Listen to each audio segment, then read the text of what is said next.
الفضل YouTube channel میں آپ کا استقبال ہے۔ اس چینل پر روزانہ قرآن پاک کی ایک آیت تلاوت مع ترجمہ اور مختصر تشریح پیش کی جاتی ہے۔ ویڈیو اپلوڈ ہونے پر نوٹیفیکیشن پانے کے لیے اس چینل کو سبسکرائب کریں اور بیل آئیکن ضرور دبائیں۔ السلام علیکم ورحمۃ اللہ وبرکاتہ۔ میرے دینی و ایمانی بھائیوں اور بہنوں، سورہ مائدہ آیت نمبر 26 پیش خدمت ہے۔ اعوذ باللہ من الشیطان الرجیم۔ قال فإنها محرمة عليهم 40 سنة يتيهون في الأرض فلا تأس على القوم الفاسقين۔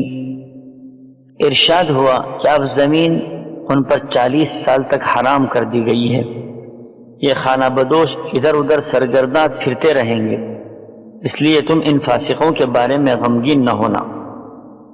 حضرات، پچھلی آیت میں آپ نے سنا تھا کہ حضرت موسیٰ علیہ السلام قوم سے تنگ آ کر اللہ سے دعا کی تھی کہ یہ لوگ بات ماننے کے لیے تیار نہیں ہیں، تو میرے اور ان فاسق قوم کے درمیان جدائی ڈال دے۔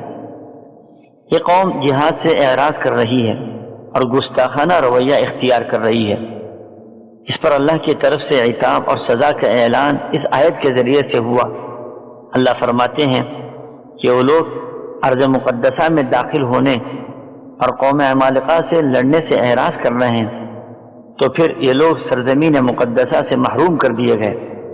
اب 40 سال تک اپنی نافرمانی اور عناد کی وجہ سے بھٹکتے پھریں گے، وہاں سے نکلنے کا کوئی راستہ ہی نہیں پائیں گے۔ اس وادی اور میدان کا نام پی ہے۔ اس میدان میں یہ لوگ سرگردہ پھر رہے تھے۔ ان کے ساتھ حضرت موسیٰ و ہارون بھی تھے اور 12 سرداروں میں سے 2 نیک افراد بھی تھے جن کا تذکرہ چند آیتوں قبل ہوا تھا۔ ان بزرگوں اور نیک بندوں کی وجہ سے ان پر اللہ کی طرف سے انعامات و اکرامات بھی ہوتے رہے۔ عجیب و غریب خلاف عادت امور کا مشاہدہ بھی کیا۔ کھلے میدان میں جب دھوپ سے پریشان ہو گئے تو حضرت موسیٰ علیہ السلام کی دعا کے ذریعے بادلوں کی چھتری لگا دی گئی۔ جس طرف یہ لوگ چلتے تھے بادل ان کے لیے سایہ فگن ہو جاتے تھے۔ پیاس اور پانی کی قلت کی شکایت ہوئی تو ایک ٹھوس پتھر کے ذریعے پانی کا انتظام کیا گیا۔ بھوک کی تکلیف سامنے آئی تو آسمان سے من و سلوہ نازل کیا گیا۔ رات کو اندھیری کی شکایت ہوئی تو اللہ تعالیٰ نے روشنی کا ایک مینار ان کے لیے کھڑا کر دیا۔ یہیں پر ان کے لیے احکامات نازل ہوئے۔ اس کے علاوہ کئی ایک معجزات اور انعامات عطا کیے گئے۔ 40 سال بعد پھر ایسے حالات پیدا کیے گئے کہ بیت المقدس کے اندر داخل ہو جائیں۔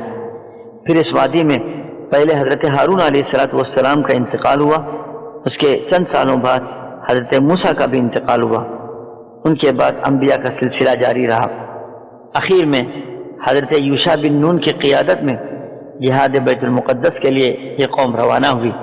اللہ تعالیٰ کے وعدے کے مطابق ملک شام ان کے ہاتھوں فتح نصیب ہوا اور اس ملک کی ناقابل قیاس دولت ان کے ہاتھ آئی۔ حضرات، پیغمبر دعوت و تبلیغ کے باوجود جب دیکھتا ہے کہ میری قوم سیدھا راستہ اختیار کرنے کے لیے تیار نہیں، جس میں اس کے لیے دین و دنیا کی سعادتیں اور بھلائیاں ہیں، تو فطری طور پر اس کو سخت افسوس اور دلی قلق ہوتا ہے۔ تسلی کے طور پر قرآن پاک کی آیت کہتی ہے فَلَا تَأْسَ عَلَى الْقَوْمِ الْكَافِرِينَ، تم ان فاسقوں کے بارے میں غمگین نہ ہونا۔ یہی نبی کریم صلی اللہ تعالی علیہ وسلم کا بھی حال ہوتا تھا، جس کا ذکر قرآن مجید میں اللہ تعالیٰ نے متعدد جگہ فرمایا ہے۔ لیکن آیت میں حضرت موسیٰ علیہ السلام سے خطاب کر کے کہا جا رہا ہے کہ جب تو نے فریضہ تبلیغ ادا کر دیا اور پیغام الہی لوگوں تک پہنچا دیا اور اپنی قوم کو ایک عظیم الشان کامیابی کے نقطۂ آغاز پر لا کھڑا کیا، لیکن اب وہ اپنی بد دماغی اور کم عقلی کے سبب تیری بات ماننے کو تیار نہیں، تو اپنے فرض سے سبکدوش ہو گیا۔ اب تجھے ان کے بارے میں غمگین ہونے کی ضرورت نہیں ہے۔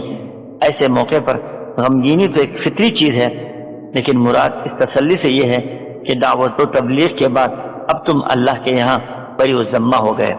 اللہ تعالی ہم سبوں کو دعوت و تبلیغ کے اصول صحیح طور پر اپنانے کی توفیق عطا فرمائے۔ آمین۔ وآخر دعوانا ان الحمد للہ رب العالمین۔